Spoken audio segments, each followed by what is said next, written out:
બધાને જય શ્રી કૃષ્ણ, રાધે રાધે, જય માતાજી. તો એ બધા કેમ છો? તો એ બધા મજામાં જ હશો. આજે આપણે બનાવવાના છે બટાકાની સૂકી ભાજી. બટાકાની સૂકી ભાજી તો આપણે ઓનર બનાવતા જ હોઈએ છીએ. તો ચાલો આપણે બનાવીએ બટાકાની સૂકી ભાજી. આપણે લીમડીના પાન લઈ લીધા, પછી જીરું લઈ લીધું, અડધી ચમચી જેવું જીરું લઈ લીધું,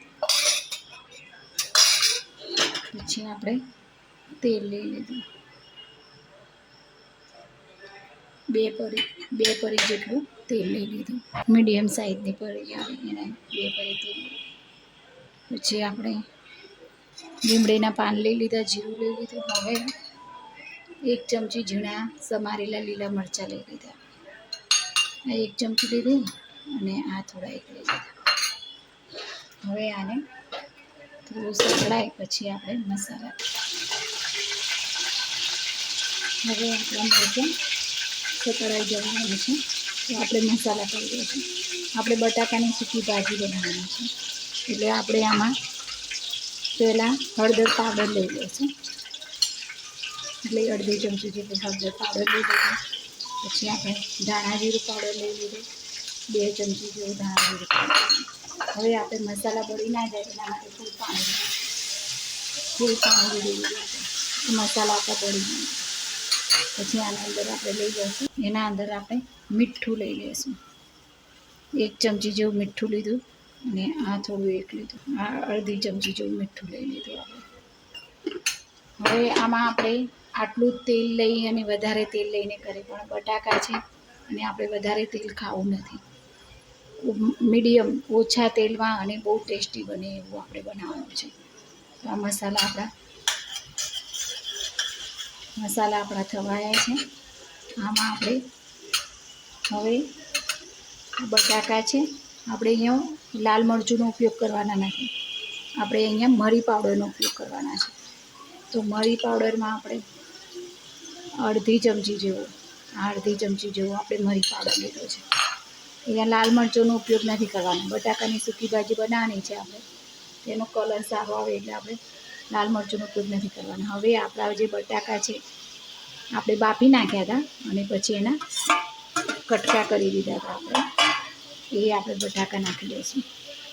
આપણે આ પાણી થોડું કેમ વધારે લીધું કે એનો મસાલો સરસ રીતે મિક્સ થઈ જાય. આપણે તેલ બહુ ઓછું લીધું છે, તેલનો વધારે ઉપયોગ કરવાનો નથી. તમે વધારે તેલ લઈને ઉપયોગ કરો તો આ પાણી આટલું બધું થોડું રેડવું ના પડે. હવે આપણે સરસ રીતે આપણા મસાલા થઈ ગયા છે.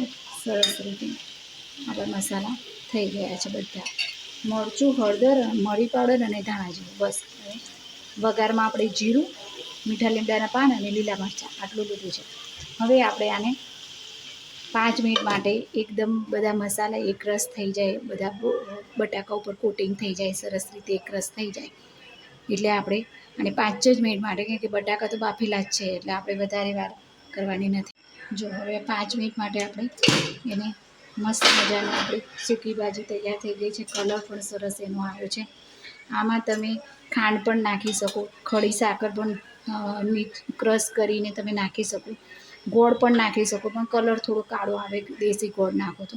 ખડી સાકર નાખો, ખાંડ ના વાપરતા હોય તો. હવે આપણે આના અંદર લીંબુ નીચોવી દઈશું. બસ આ આપણે 1-1.5 ચમચી જેવું લીંબુ નીચોવી દીધું છે. હવે આપણે બધું હલાવી દઈશું.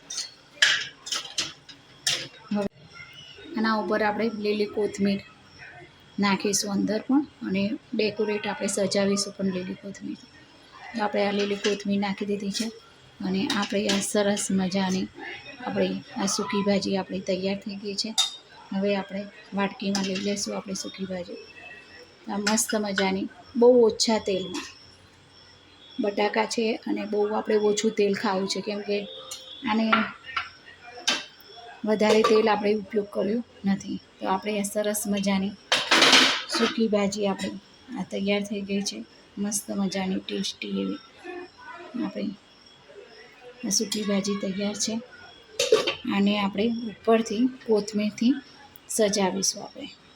તો આપણે આ કોથમીરથી સજાવી દીધું તો આપણે આ સરસ મજાની સૂકી ભાજી તૈયાર છે.